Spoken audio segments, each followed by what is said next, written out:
Magandang araw sa atin lahat mga kababayan, saan man panig kayo ng daigdig naron. Dito na naman tayo sa another episode ng ating vlogs, Badong Aratilis po. Pag-uusapan natin ngayon, ito po, no? VP Sara Duterte. Hindi po papayag na sa Filipino judge lang po haharap at hindi po sa ICC. Bakit po? Sinampahan, kasama rin po pala siya sa reklamo dito po sa war on drugs ni Pangulong Duterte. Grabe. Nagbigay po ng pahayag si VP Sara. Babasahin po natin niya mamaya. Okay, pag-usapan din po natin, ano ba nangyari rito sa aking ano? Pag-uusapan din po natin, ito pong si nagpahayag po ng suporta si Martin Romualdez dito po sa People's Initiative. Nadali na naman po, no? Naisa na naman si Subiri. Nagyabang kagad si Subiri. Ako mangunguna sa Chacha. Yan. Tiwala ka sa magpinsan. Yan po mga pag-uusapan natin at iba pa pong balita na gusto nyong pag-usapan. Pero bago yan, kung bago ka pa lang dito sa ating channel, mag-subscribe ka na. Dahil ito lang ang tayong channel na may kinikilingan, may pinapanigan, una sa balita, huli sa impormasyon, kaya ano pang hinihintay nyo? Pindot na. Okay, pag-usapan natin, no? Unahin po natin itong si Sara Duterte, no? Alam po ninyo, grabe na po. Lahat po ng Duterte. Si Bastay na lang po ang medyo ligtas ng konti, no? Si Pangulong Duterte may ICC, Supreme Court na. Si nakasalang po dito yung mga Ukrainian pero tsaka natin yan kasi hindi pa po natin napapanood yung hearing. Tapos yung SMNI, grabe, no? Suspendido pa rin. Ano pa ba? Todo nyo na. Todo nyo na. hindi ko maintindihan, no? Ito po bang gobyerno na to nagawan po ba kayo ng kasamaan ng ating pangulo, no? Kung talagang magtutuusan tayo, puta, baka utang na loob nyo pa yung pagkakaupo nyo dito sa pangulong ito. Grabe, no? Tinodo, no? Tinodo nila lahat. Sabi ko, putya, parang bahagi ba kayo ng mga nasaktan ni Pangulong Duterte? Alam ko, kayo yung nakinabang sa Duterte presidency. Bakit ganun na lang, no? Bakit ganun?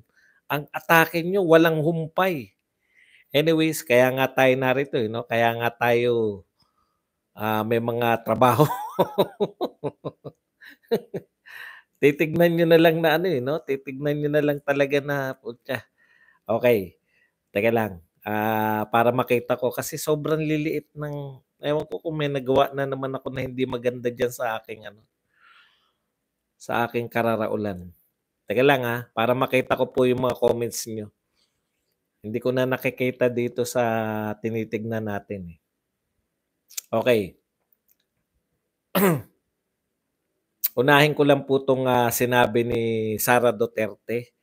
Tapos ano na po, ayan din, halo-halo na po. Pwede kayong mag-react. Pwede kong magbasa ng mga reaction nyo. Kaya lang nagagrabihan lang po ako. Grabe. Okay. Ito po ang pahayag ni VP Sara Duterte. Sa mga taon na nagsilbi ako bilang Vice Mayor at Mayor ng Davao City, ni minsan hindi na pag-usapan o naiugnay ang aking pangalan sa umano'y Davao Death Squad.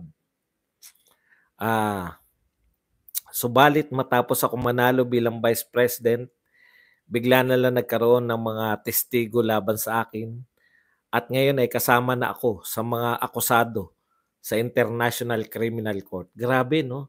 Alam ko talaga hindi siya kasama sa kinasuhan. Ang alam ko pong kinasuhan si Pangulong Duterte lang tsaka si Senator Bato. Tuloy po natin ang pagbabasa. Hindi ko kailangan ng death squad para sa mga bagay na ng death squad kaya niyang gawin yung iniisip niyo na pwedeng gawin. Nananapak yan ng sheriff. Paalala lang natin, hindi nila kinakailangan ng death squad. Mayor siya. at nagawa niyang mapatahimik ang Davao. Hindi niya kinakailangan ng death squad. Ganun pa man, harapin ko ang anumang akusasyon laban sa akin. But I will only face any charge against me before Filipino judge and only before Filipino court. Alam niyo po, dito na tayo magkakagulo-gulo. Pag tinuloy-tuloy po ninyo yung mga kalokohan yung pagpapapasok dyan sa ICC. Reporters. Kahit sabihin na ngayon na okay lang. Ganun na yung tema no? Mukhang wag lang silang wala lang silang jurisdiction. Hindi po pwede yun. Hindi po magandang yan. Hindi po magandang pangitain yan. Anyways, tuloy po natin. Hindi po ako lalahok o magiging parte ng isang prosesong hindi lamang magsasadlak sa kahihiyan sa bansa. Yun yung importante. Yun yung nakalimutan ng pamunuang ito. Yun yung nakalimutan ng gobyerno ito. Nakakahiya. No? Nakakahiya sa ating korte. No? Masasadlak sa kahihiyan sa buong bansa, kundi dudurog din sa dignidad ng ating mga huwes, korte, at buong justice system ng Pilipinas. Huwag nating ipahiya ang bansa sa buong mundo sa pamamagitan ng pagpapahintulot sa mga dayuhan na manghimasok at makialam sa Pilipinas. Ang kahilingan lang na mapailalim sa dayuhan ay sampal na sa bayaning Pilipino na nagbuwis ng kanilang buhay at lumaban para sa ating kalayaan. Unahin muna natin ang Pilipinas. Syukran. Alam niyo, totoo yan. No? Yung mga bayani natin pinagtanggol. Ito po, no? Dayuhan, pinapapasok natin ng kusa para usigin yung mga Pilipino. No? Hindi niyo ba nare-realize yun? Nag-resist tayo dito sa mga dumayong dayuhan dati. Ito open arms no? Talagang wini-welcome Okay lang kayo dyan. Pinag-aaralan pa namin. Ganun yung mga pahayag Makakasama po ng loob. Maganda po yung pinupunto rito Soberanya na po ng Pilipinas nakasalalay dito. No? Tandaan po natin. Alam niyo po, hindi niyo po hawak lahat ng mga tao rito sa Pilipinas. Hindi po, mas makapangyarihan po sa inyo yung saligang batas. Yan pa po, hindi niyo pa po nababago yung saligang batas. Kaya yan po ang, mas makapangyarihan po yan sa Pangulo, Pangalawang Pangulo, Speaker of the House, Senate President. Yan po ang pinakamakapangyarihan yung saligang batas at yung mamamayang Pilipino. Sunod-sunod po no? Sunod-sunod. Talagang ayaw nyong no? Tinetest nyo. Talagang alam nyo yung mas masalbahe sa Duterte. Parang sa totoo lang po, parang ganito yung gusto nilang palabas. Tignan nga natin kung gaano katatapang itong mga Duterte na to. Si Amy Marcos lang po yung nakakapag-isip ng matino sa inyo.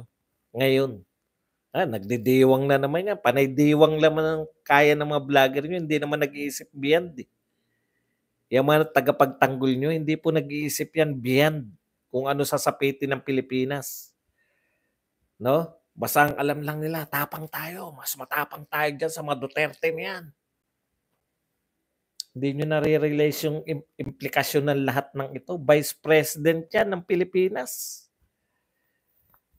Vice President yan ng Pilipinas. Bago mo sampahan ng kaso yan, i-impeach mo muna yan. Sa inyo, direkta, ibang bansa, kukunin, issuean ng warrant of arrest. Kung tama yung sinasabi niya ni Trillanes, magwa-warrant of arrest na yan. Ako po. Kaya pala magrarally kayo sa linggo, no? Para ipakita nyo. Paano? Sa bagay, kahakot-hakot pa. Hindi uunti yan. Kahakot-hakot yan Abalahin ninyo. Para magpakita na maraming pa sumusuporta. Ganon. Okay, eto po. Ayan. Ito po, may pinost po dito si Mark Lopez. Sabi niya, last week, sabi ni Erwin Tulfo, wala daw kinalaman si Speaker Martin sa People's Initiative. Today, inamin ni Speaker na parte ng People's Initiative ang sinusulong. Ayan, no? in response to the discourse surrounding the People's Initiative. Ito po, official na pahayag ni sino ba nag-official na pahayag nito? Si Martin o ang House of Representative. I wish to restate. I wish to restate Si Martin po to. Official na pahayag ni Martin Romualdez sa People's Initiative. In response to the discourse surrounding the People's Initiative, I wish to restate that the House of Representatives' commitment to this essential democratic process. So commitment nila, no? Sila po sa madaling salita, the People's Initiative stands as a direct expression of people's will, providing means for citizens to propose a constitutional amendment. The House does not endorse or sanction direct participation by its member in signature gathering, ensuring the process integrity, independence remains intact. I vehemently deny yung accusation sa kanya of bribery or unethical practices in persuading citizens to sign the petition for the People's Initiative. Such actions, if true, would violate the initiative spirit of honest and voluntary participation and erode our democratic foundations, no? Dinidenounce niya, no, yung ano tawag doon? Siya po ay vehemently denounce. Ang hirap Tagalogin. Yung allegations na may bribery, no? Echoing my previous statement, the entry of foreign capital.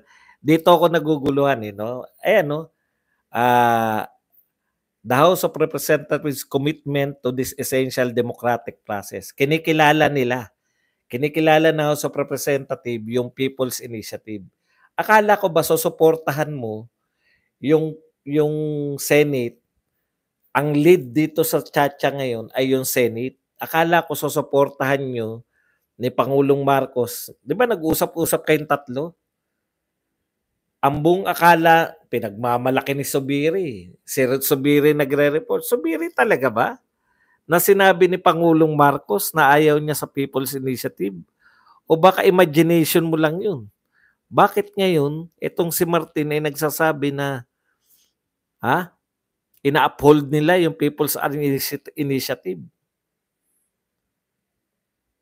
Dalawa yung gustong mangyari ni either or. Yun yung sinasabi ko sa iyo, Zubiri, masyado kang maagang nag-celebrate, no? Sinelebrate kagad ni Zubiri na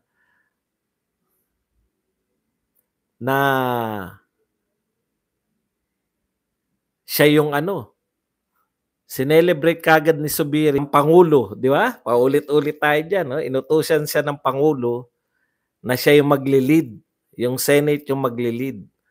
Dahil yung People's Initiative, ang nakalagay doon sa pinapipirmahan, yung voting jointly. Ngayon, iba na po ang tono ni Speaker Martin, no? Sinusuportahan niya na. Ibig sabihin, support muna siya kay Zubiri habang nagpapapirma pa. Panlito ba? Ginawa lang pong taga-announce si Zubiri na hindi natuloy yung People's Initiative. 'Di ba yan yung sinasabi mo, Zubiri, na ikaw pa nagsabi na ayaw ng Pangulo dahil dati siyang senador. Ito yung wordings ni Zubiri, hindi lang gantong-ganto. Sabi ni Zubiri, mamaya, tatalakayin natin yan. Kulang kayo. Kasi iniisa-isa lang natin. Dito muna tayo kay hindi ko kaya sabay-sabay na i-discuss, no? Kulang kayo. Atat na ba kayo? Pinapakita ko po sa inyo yung analysis ko, no? Kulang kayo. Tatalakayin din natin mamaya yung Senate, ha? Kulang po kayo. Kasama po yan sa tatalakayin natin. Okay, ulit. Pinagmamalaki, eto kasi yung pinagmamalaki ni Zubiri. Para makita ko kung paano ano yung ginawa nila kay Zubiri, no? Ginawa nila si Zubiri na parang alam niyo yun yung distraction, no? Tuloy-tuloy yung People's Initiative katulad ng sinasabi ng COMELEC, tuloy-tuloy yung tinatanggap nila yung signature. Tapos sa isang banda sinabi ni Romualdez na sinusuportahan niya si Zubiri. So tuloy-tuloy yung pagmamalaki ni Zubiri, di ba? Tuloy-tuloy yung pagmamalaki ni Zubiri na ayaw ni Pangulong Marcos yung People's Initiative, di ba? Ayaw niya niyan kasi dati siyang senador. O yan yung wordings ni Zubiri. Ngayon, kaya tuwan-tuwa siya na ako inatasan. Kino-question pa nga natin eh. 'Di ba co-equal kayo, bakit inuutusan ka ng Pangulo ng Pilipinas? Kaya ang sabi ko nga noon, paano niyo pipigilan yung House of Representative 'pag nagsimula na yung Constitutional Assembly na yan? Walang makakapigil diyan. 'Di ba ang sabi ni Zubiri, eto lang yung mga babaguhin. Sabi ko, kalokohan yan. Pumayag yan ngayon. 'Di ba? Kala ko talagang pumayag eh. Yun yung pinalalabas ni Zubiri. Pumayag yan ngayon. Sabi ko nung tuwan-tuwa si Zubiri. Pero pag kayo na, magkahiwalay, paano nyo maaawat yung mga congressman pag tinalakay nila yung political? Ano sabi ni Zubiri? Itataya niya yung kanyang pagiging Senate President pag napag-usapan sa tsa-tsa yung political. O ano ngayon? Zubiri, magre-resign ka na ba sa pagiging Senate President? Nauuna kasi yung, alam mo yung ginawa sa'yo? Distraction. Para wala na. Ay, tapos na yung PI. Nag-agree na sila rito kay Zubiri. Inutusan si Zubiri ng Pangulo ng Pilipinas. Umuo si Speaker Martin.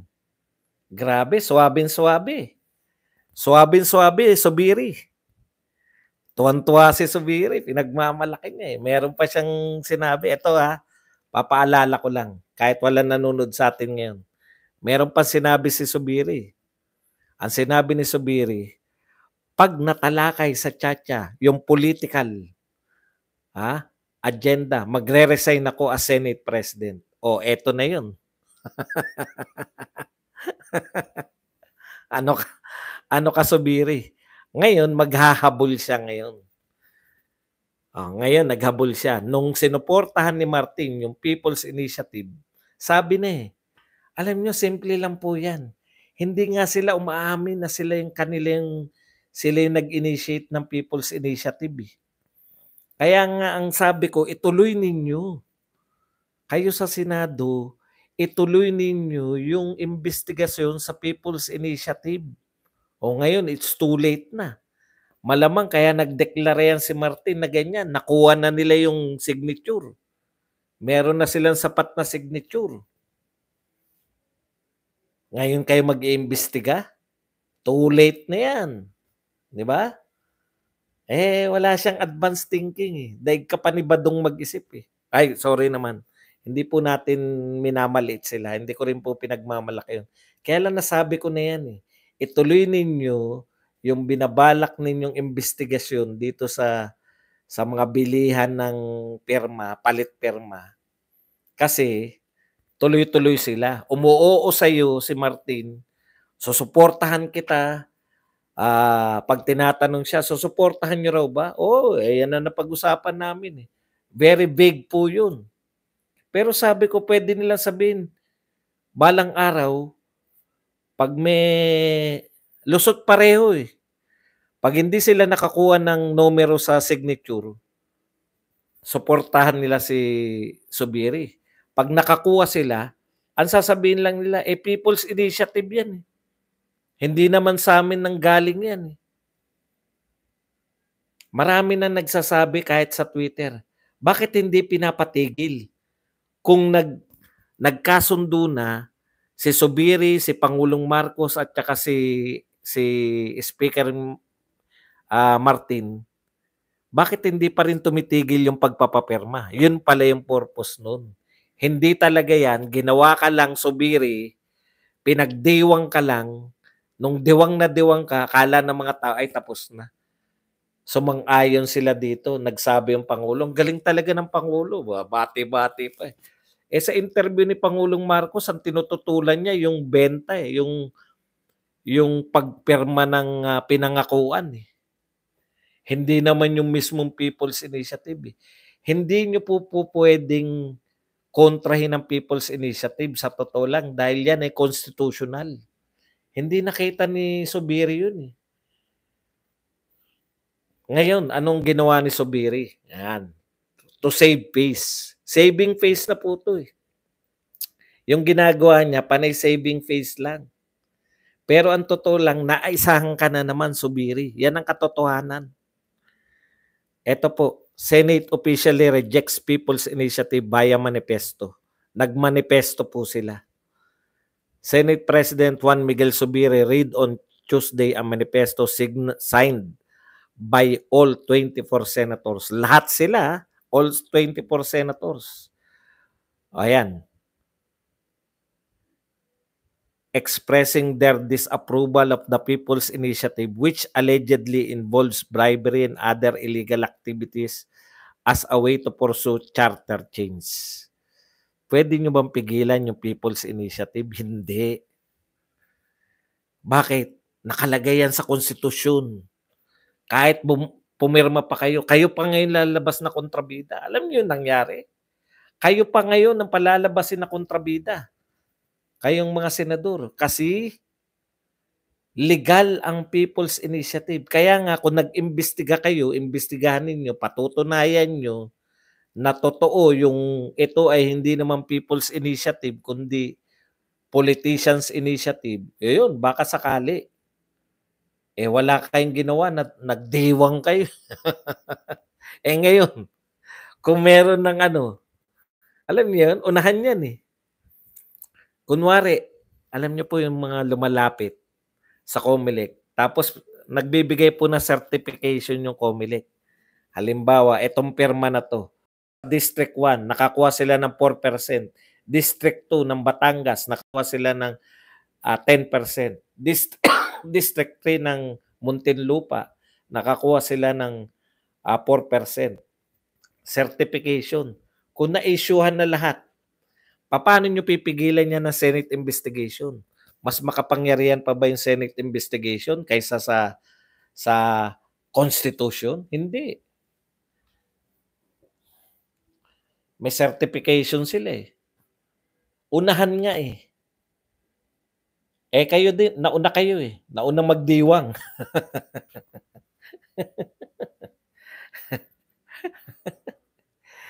Ang linaw ng pinapirmahan. Alam niyo kung ano yung pinapirmahan? Sumasang-ayon kami na sa pagpapalit ng saligang batas ay joint voting ng Senate at saka ng House of Representatives. Ilan lang kayo? 24. Ilan yung 300? Para lang kayo naging isang congressman. Isang boto lang kayo. Katumbas lang kayo na isang congressman. Nadali kayo. Paano nyo haharangin yan ngayon? Co-equal nyo yan. People's Initiative. Wala eh. Ayan, ibang klase talaga yung kalaban na to. No? Iba talaga si Martin. Kung nawaisan ka ni Martin, wala. Hindi nyo mahirap habulin yan kung nakuha na nila yung numero. Nayari yung mga mahuhusay. Mag-grandstanding. ng separate voting dapat. Di ba? Naman talaga dapat eh. Kaso hindi nga eh. Nawawaisan sila eh. Okay. Alam po ninyo, si Pangulong Duterte, nagpahayag po, no? Hindi ko alam kung ito yung bahagi kasi yun lang yung napakinggan ko yung sinabi niya eh. Hindi ko alam kung ito yung bahagi ng interview ng mga banateros. Nagpahayag po si Pangulong Duterte na siya po ay baka mapilitan tumakbo, 'di ba? Kung may compelling reason, alam niyo po, taktikahan po, eh, kaya mahina talaga 'to si Zubiri. Pero yung mga Duterte po, ang galing ng mga play nila ngayon, 'no? Kagabi, topic natin hinamon ni Bato, magpakalalaki ka. Galing 'no? Ang galing ng diskarte ni Bato 'no, magpakalalaki ka BBM. Sabihin mo kung papapasukin mo yang ICC o hindi. Bilib na bilib ako sa diskarte ng mga Duterte 'no. Tapos siyempre hindi nila puwedeng ignore 'yun. Ngayon, hindi na makikipagtulungan ng gobyerno. Kumurap sila kay Bato. Ngayon naman, anong pronouncement ni Inday Sara? Tatakbo ko sa susunod na eleksyon. Pronouncement ni PRRD dun sa ano, baka tumakbo ko. Ibig sabihin, pinagdadalawang isip nila itong mga congressman at lahat ng mga politiko ngayon, magdalawang isip kayo. Kasi kung hindi nag-pronounce yang dalawa na yan, si Tatay Digong tsaka ito basa ko nilalaro na nila yung utak ng mga ano na 'to, mind games na 'to ng mga Duterte. Kung ikaw congressman, teka muna puta, tatakbo na si Sara Duterte. Baka maging presidente yan, yari. 'Pag naging presidente yan, baka matandaan niya na nag-all out support ako rito kay Tambi. Yari ako, 'di ba? Hindi Sara versus Tambi yan. For president yan si Sara Duterte. Hindi yan pang congress lang. Magpe-presidente po yan. Inaano lang nila yan, kinukulta lang nila yung mga utak namin nitong mga ating mga dakilang mambabatas at mga politiko na rin, 'no? Magdalawang isip kayo kasi tatakbo ako, 'no? Kung kayo sagad-sagad na sa paninira sa mga Duterte, akala nyo kami ay magpapahinga na lahat. Nagkakamali kayo. Yun yung gusto nating gusto nilang iparating. Kahit si Pangulong Duterte, if there is compelling reason to run, I will run, 'di ba? Tatakbo siya. Hindi dahil gusto niya sa politika, kundi dahil gusto niyang mapakinggan sa proper forum. Putya, okay na nga siya sa SMNI, tinanggal niyo pa yung SMNI.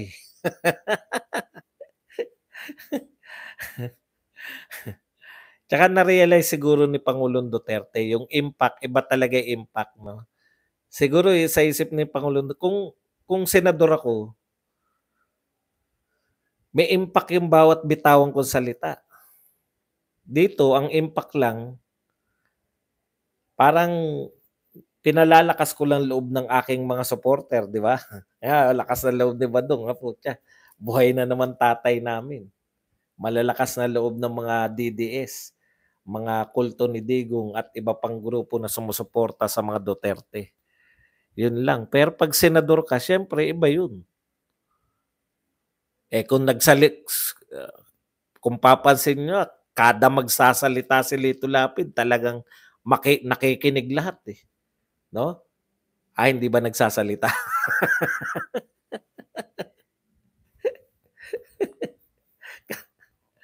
Kada nagsasalita si Lito Lapid, putya, nakikinig lahat. Ang problema, hindi hindi hindi nagsasalita.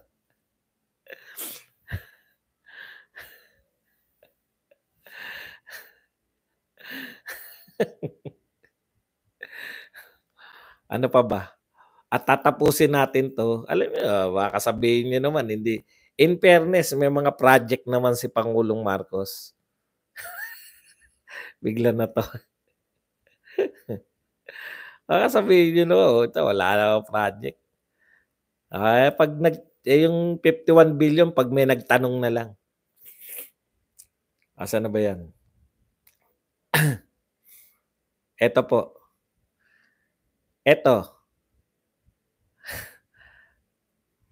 Excuse me po. Alam niyo, sabik na sabik yung ano 'no, yung mga followers ni PBBM. Yung mga followers ni BBM sabik na sabik sa proyekto 'no. Kasi kasasabi pa lang pinagyayabang na. Ito halimbawa, take note 1998, ayan, PBBM promise to fully rebuild NKTI. Ito yung National Kidney ano yun, nakalimutan ko yung meaning ng T. Yan, tignan po ninyo. Asan na ba 'to? Ba't wala yung pagyayabang? Eto, so kung walang BBM na presidente, walang makakaisip na i-rebuild ang NKTI, buti na lang talaga Marcos ang presidente. Napapakamot ng ulo ko, eh. Alam mo, Ezra Kim, nakalagay, PBBM promises to fully rebuild. Promises pa lang. Wag muna kayong magyabang. Alam niyo yung sabik na sabik sila sa proyekto. Promise pa lang ni Marcos, pinagmamalaki na nila. Sa kawalan na maipagmamalaki. Promise, eto pa isa. Matatawa ka, eh. Talagang gipit na gipit sa pagmamalaki, 'no? Eto pa isang ipinagmalaki na agad. Eto. The construction of LRT2's 3.02 kilometer west extension project which links Recto to Tondo area is targeted to start next year according to DOTR.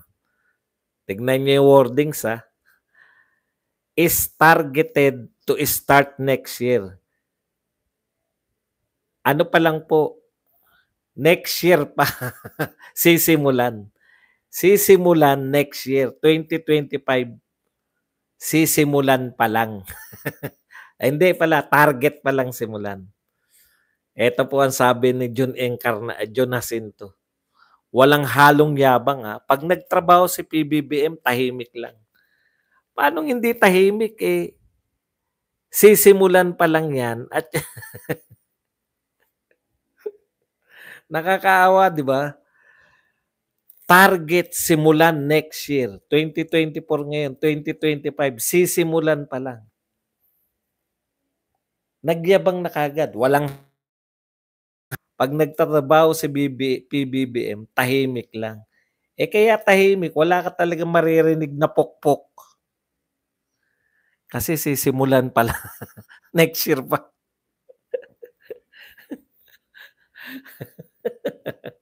Hindi ba nakakatawa sila? Parang 20 pesos lang yan at saka 1,000,000. Paano yung mga target? Yan lang po ang ating topic. At dahil, ginabi na naman ako, wala na naman nanood.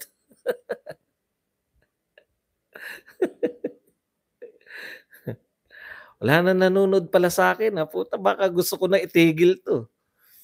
Okey, yehey may sisimulan na, gano'n. Ang malupit do'n pinagyabang na at saka eto